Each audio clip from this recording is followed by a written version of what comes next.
He lives really on top of the world. He is the American dream. We had to see it for ourselves. So we sent one of our producers to spend a whirlwind day in the life of Donald. There's a vibe, there's an indescribable it factor that, you know, I don't think you can teach. They don't teach it in the Wharton School of Business. It's not something you can even learn. There's just an it. Wouldn't you say, Donald? That's true, folks. And I will tell you, I went to the Wharton School of Finance, and I will say that I am sitting next to it. There is nobody ever. Isn't it funny how... Bro, isn't it funny how Donald Trump, every interview he goes on, he compliments the guest? Like, isn't that crazy? Every interview he goes on, he always compliments the guests. He always gives the guests their props for bravery or whatever service they've done, whatever talent did they have that he might not even know about. He just gives them their props. You got to respect a man like that. In a span of just a couple of years, black people completely turned against Donald Trump. Crazy. Black people, including Oprah Winfrey, loved Donald Trump. We know that, for example, Oprah Winfrey has neglected to and refused on a regular basis, and justifiably, because she should be able to do whatever it is she want to do with her own show, has refused to have rappers, for example, and certain entertainers even participate on her platform at all. That is just the reality. Ice Cube and different people have voiced the fact or their displeasure, and several different artists have voiced their displeasure about the support within the community. And then also, along with that, black women started to turn against Oprah in her most recent years, and they started to villainize her. Then she comes out for the Democratic National Convention, and all of a sudden, because her tone changed and her rhetoric changed based off of aligning with identity politics and falling in line, now you're starting to see the fakeness, not only in people within the culture, but also on top of that, you see the fakeness in women in general. Because I said, bro, me and Key has always stated it. It's like, bro, we used to love Donald Trump. He was in our music. Bro, he had some banger shows that we all liked. We just liked his personality. Like, and then all of a sudden he become president. Now everybody hates him. Like, it just didn't make sense. It's like we loved him and now we hate him all of a sudden. And Oprah kind of went through the same thing.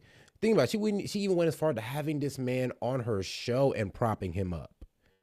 Like, let's be real, and I'm be real with you. Oprah loved her a rich white man. She even got married to him. Let's keep it real. Because all of a sudden, they've been best friends multiple different times. Fat Oprah, skinny Oprah, whack hair Oprah, Harpo Oprah. They've been best friends since the beginning of time. Talk show, holding each other down. You see she was down weight, then she got back up in weight. Skinny Oprah. Don't matter what the Oprah was. Mike Tyson, everybody, all of these people adored Donald Trump, and he was largely considered a part of the in crowd until he actually, and it's funny because you'll see in some of these clips that he talked about running for president, but then when he actually ran for president, the establishment turned against him. And this is why I got trust issues, bro. And if you did run for president, you believe you'd... Nah, this is why Trump got trust issues well. I remember he was calling out A$AP Rocky. He said, oh, he's disloyal. He's like, how did I get this man up out of jail? Then he go turn around and then tell everybody I'm just this criminal or I'm just a bad influence. And I'm like, dog, I got you out of jail. The only rapper that's been loyal to Trump is low-key Kodak. Win.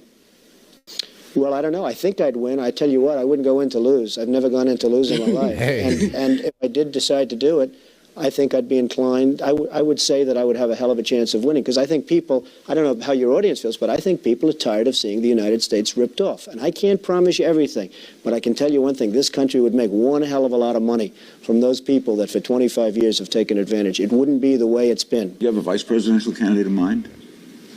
Well, I really haven't gotten quite there yet. I guess it's just Oprah. I love Oprah. Oprah would always be my first choice.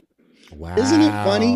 Then they will... Wow. You telling me this man asked if he would be president. He's like, you know, I don't know. But if I had a vice president, I would make it a black woman. Hold on. And y'all black women hate Trump for some reason. But he literally just said, if I was to have a VP back in the day, he said it would be a black woman. Man, ain't no Biden, ain't no Harris, ain't nobody else ever said that on the Democratic side. Man.